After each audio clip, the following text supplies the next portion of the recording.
Hey George, nice to finally catch up with you here in Dallas. Appreciate you taking some time out of your busy schedule to sit down with me for a few minutes. Just wanted to talk to you about a few things and mainly why, you know, adults don't really have their dreams as big as they should, and how when we're kids, you think you can be anything. You can be an astronaut, an athlete, or a doctor, or whatever.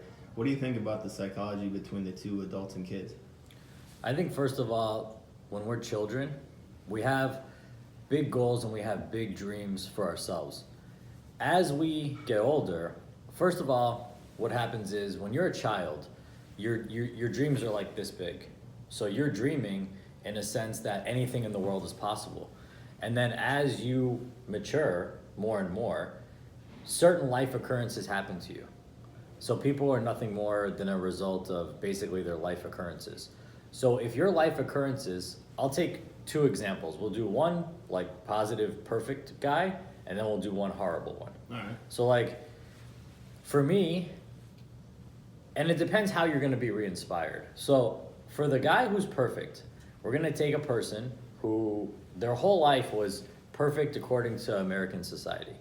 Because Okay. I think perfect is relative. So we'll take a person who grew up with a stable home. They went to a nice school, no altercations, and everything was grand. Okay.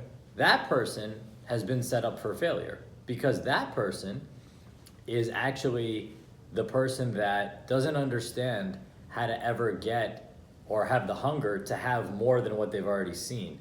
So unless that person is a trust fund baby, and even if they are, they run into a different circumstance. But the person who's just seeing normalcy over and over actually creates a level of psychosis to where they're only striving for the bare minimum because they think the bare minimum is perfect. That's what they're believing. They're believing the white picket fence is the way to happiness. So they do everything according to what they've seen. Every single thing. So their dreams can't be bigger because there's no hunger for the dream. Their dream is to replicate their parents or replicate their peers. But if they're living in this perfect bubble, the replication is probably 98% going to be exactly like them. Then let's take now the person who's really in a bad situation. All right. That lower status, lower class, or we'll take it doesn't have to be lower class, but we'll take they've had certain life circumstances that have set them back. They've had trouble, they've had adversity. They've been in certain situations that made them have to use animalistic instincts to react. survival tactics. Yeah, all their survival tactics, right? That person, like I'm one of those people, will look, I didn't have a mentor. So a lot of people that probably could have been good mentors or inspired me were non-existent. So in my situation, I would look to things you're gonna look at that are outside of the box because you don't have a box. I don't have a level of normalcy to baseline and say, that's what I want to be. I'm just seeing random shit. Did you want a mentor, or you just couldn't find one? I didn't even know mentors existed, to be honest with You you. didn't even know the concept really No, at that time. no, I didn't know mentors existed. So what you're doing is you're looking for outlets and you're looking for things to empower yourself because you're so unempowered that you're just a wild animal. When animals are left to the wild, they'll find something to either attach onto or they'll have to use survival skills right away. It's survival of the fittest from the very beginning. So you're at a disadvantage, but you're also at an advantage. The advantage I had was don't have anything, so I've got nothing to lose. Yeah, always a good spot to be in. Yeah, when you have nothing to lose, literally, you really can't lose. Like you're not it's impossible to lose anything because you have nothing there. And then it's everything to gain. And so for me, I looked at, like, I grew up with New York Knicks, like athletes. It could be a rapper. It could be anything that you're going to see. Traditionally, people like me look for things that are of high material wealth and are looking at people that they don't know. Because I didn't know any of those people personally. I just would see them. And I'd say, if that guy who is able to I would look at other adverse situations. So instead of baselining myself with the first initial person we talked about was everything perfect and trying to replicate something they already know. I'm looking at my situation and saying, the only things I know are people I don't know. And I'm looking at their story. So their story, their story is one of adversity. And I'm saying, if this guy can pick up a basketball and become a millionaire, there's definitely something for me here. There's definitely something that isn't normal about me. And I recognized that wasn't normal when I was like 2 or 3 years old. And I said, I don't know exactly how I'm going to get to wealth, how I'm going to help people, I knew these things very early on because I said, this sucks. As soon as the quicker you realize that there's a problem, the quicker you fix it. But so that's the advantage to being under advantage is you realize there's a problem and you're hungry. Your hunger level is just 50 times, 100 times X the guy who's in a perfect scenario. And that's the story I tell people like all the time. The only situations I get uncomfortable in are normal ones. Comfortable situations. A girl asked me to her house for dinner. There's 2 parents, a puppy, and her brothers and sisters, and I'm freezing up. But then I can go in front of 15,000 people, and I'm cool. And that's because I don't know what I don't know how to act even to this day. Like I figured it out now because I've had to be in those situations, but I'm not really comfortable in those situations because that's not what it's like taking an animal out of the wild and then you drop it inside these 4 walls and you want it to be a house pet. It's not going to be a house pet, but at the same time, for me, having nothing is your biggest advantage. If you have nothing, you can look, and there's cool things now, right? We're in the time of the internet, so you have lots of options. You could choose me, you could choose 20 other people doing similar things that whatever is fitting your mindset at the time, but at least you're able to have guidance. Yeah, true. So back against the wall, and you're a lot more comfortable than having a situation where there's too much comfort almost. Too much comfort creates complacency. Too much comfort, this is what happens at the end of that story, and this is what people need to know. At the end of the story of comfort, guess what happens? You want to, let's go with a third model. Let's just say you're a person who was comfortable their whole life, but somehow you realize that you want to be more than average.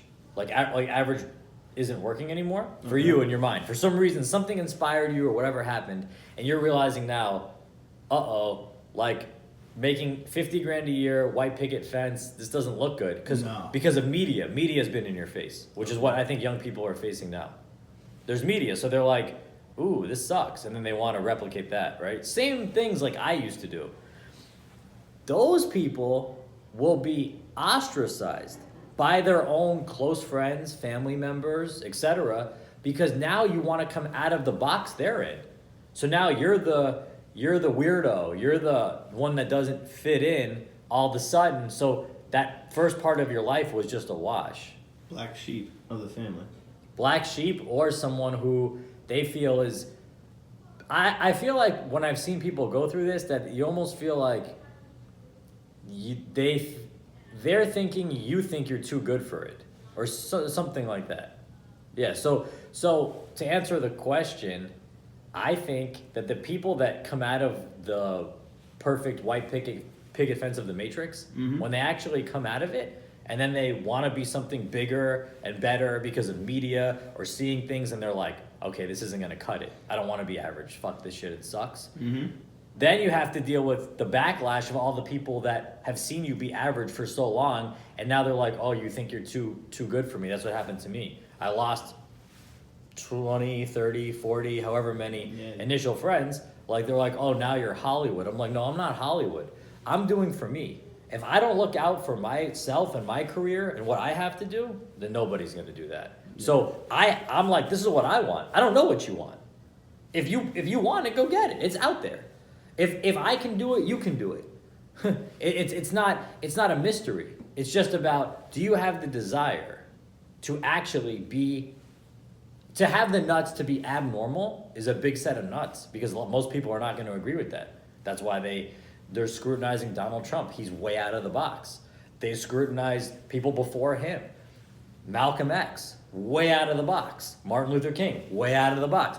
So that's part of the drill. Something goes on in the mind with each one of these people, including myself, that says, I can't just sit here and pretend everything's okay. Like, I can't sit here and pretend that mediocrity is okay with me. Like, I think everyone has a little screaming voice too. You know, everyone has a screaming voice inside them that says, this sucks, but they mute it down. And they mute it down, and they mute it down until there's nothing left. And that's how they lose ambition. That's pretty tough stuff. I think that a lot of times with the path of going from normal to abnormal or wanting more, you start losing popularity with that current social group that you're in because you're not at family events, you're not, wasting time with friends on nights and weekends. And once you start, getting focused, you're definitely not going to spend half or even a tenth as much time with those people. And I think what gets lost in all this is people that you used to associate with have they don't even have a purpose, or they don't care about their time as much, versus when you're on a mission, every hour, minute, second is vital. Mm-hmm. So, The people that you'll find leave you the fastest are the ones that muted their own dreams. At one time, every person wanted to have, as the discussion started, at every time, everyone wanted to be a princess, a magician, whatever. Everyone had a dream, but it just keeps getting muted down. Like, there's the saying that you're a product of the 5 closest people to you. I believe it, yes, but does it have to be the way it is? No, because it's your choice whether you want to emulate them or not. So when people say, oh, it was a product of my environment, I don't know. Because if you're able to recognize that those aren't the things you want quickly, then why would you emulate them? Yeah, so you're saying that circumstances don't make or break the person. No. Interesting. Yeah, I don't really believe in victimizing, because there's so many people that you had mentioned from your upbringing that overcame a lot of stuff and attained a big level of success, in different industries. Did you know what industry you wanted to be in, or you just knew that you were destined for something more because you weren't happy with the current situation? I was able at a very, very young age to understand that people as a whole don't think very much of themselves. So there were times when I didn't think very much of myself because my self-esteem was low due to those situations, but I knew that I had something special, and I knew that I could eventually, if I persevered long enough, that I could help people, and that I could first help myself. Because what people don't understand is, and I think it happens with celebrityism, people don't understand it's not selfish. If I can't help myself, I can't help you. Yeah. So when you're in an airplane, what do they tell before the plane takes off? They tell everybody, if you have a child, make sure you put the oxygen mask on the child first, right? Because if you're there, and like they're doing that for children, but I think it should be the other way around. How do I help a child if I can't breathe? There's no way. But that's what they're telling you to do. So it's a very weird message. I think about that every time whenever I'm on a commercial flight, and they're telling people, give the oxygen first to the child, and then give it to yourself, and then give it. I understand the concept is proper, but I also understand that if I'm suffocating, I can't help you. I can't help you if I'm down. Yeah. So I have to lift myself up, then I can help everybody I want to help. But if you're just staying down, the people that you were down with in that initial normalcy or whatever it was, or even not in my situation, none of those people were normal, they were underprivileged, but they're still going to be just as angry. It doesn't take it away, because they ultimately don't understand that if you don't rise up, then you can't help them rise up. They want to basically hang on to your rise up, but it's not possible. It's a journey that you do alone. Yeah, it's like iron sharpening iron type of thing. Okay, yeah. And even with that, I think that it's almost you could talk about just how there's a lot of hurt people out there, like people that aren't whole and that don't love themselves can't properly love another human being. Mm-hmm. So there's a saying called hurt people hurt people. Same kind of difference that you're talking about there. It's the It's the codependent relationships. It's those relationships where neither person's happy, but they're both happy being unhappy, and they feed off each other like a little, like it's like an incubator tube. They're just feeding off each other all the time, but no one has the nuts to rise up. It's kind of like most marriages. Yeah, most marriages, which is why the divorce rate's so high, is because it's gonna take a person who understands you really, really well in order to understand the mission that you're on and be comfortable with your mission. Because most of them either want it for themselves or, but that doesn't matter because they'll never get it themselves because they would have already done it. But number two is they don't like to watch other people win because a part of them died a long time ago. So it's a constant reminder. What I find happens to me is the people that really don't like me, I'm just a vision of everything that they could have been and never were. Yeah. And I'm like, why are you unhappy? If I wasn't able to ever rise up and I saw people doing well, I congratulate first. I never hate on anybody, male or female. I just don't believe in it. Yeah, you're just a reflection of what they see, some parts of themselves, and they're more envious or jealous of it because they didn't accomplish what you did. You're a constant in the face reminder. The more social media I do, the more the hate level will rise. Not even an inch, but like a micro inch, by certain people out there. I don't know who they are, but I'm sure they'll watch it and say, oh, fuck this guy. But why are you saying that, though? You would say that because I'm representing something. First of all, I'm representing freedom. Most people are not free. Yeah. And their freedom comes in different stages, right? So they're not free because they're in an unhappy relationship. They're not free at their job. So most people are going in a circle of just being in a micro prison of their own making. So it's I wake up to a job I'm unhappy with, and I spend all week there. So that I can get to a weekend where I can basically drink myself into a coma to forget about the week with a person I'm unhappy with internally. And then I can go back on Monday and do it all over again. Before you know it, you're 50, 60 years old, your life is over, and you wonder what happened, and that's when the guy goes out and buys a Corvette. It's the definition of insanity, doing the same thing over and over again. It's Expecting different results. It's not even a midlife crisis, it's the end of your life crisis. I think a midlife crisis isn't bad. You know, you had an awakening in the middle of your life. Not bad. There's nothing wrong with that. Like, there's people I respect, Grant Cardone, like, you know, the guy probably didn't, like he says he didn't wake up till he was like 50. So like, at least you woke up. At least you woke up. like you could take lots of people in history. Warren Buffett didn't really make the majority of his money till he was 50. That's insane. Mm-hmm. So that's Warren Buffett. So there's some people who come to it early, and that's great. But it's better to arrive at the dance than to never have gone. Right. As long as, like me, I felt like I was late. Personally, I'm like, I could have like cut this time in half. But most people are going to say that you're way ahead of the curve because you achieved success at a very, very young age compared to most people. But in my mind, I'm looking at like Zucks, and I'm like, dude, this guy had it figured out probably at like 16. Like he was already, you know, in there. Like if the difference is with someone like him, he's on a specific skill set. So that was his outlet, that was his channel.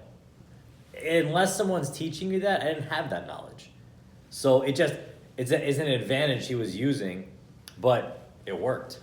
So I don't want to keep you too much longer. Let's kind of wrap this thing up here. Do want to ask you, how did you persevere? What made you different, stand out? You know, what made you unique compared to everyone else that you had to rise up against in your environment? Not giving up.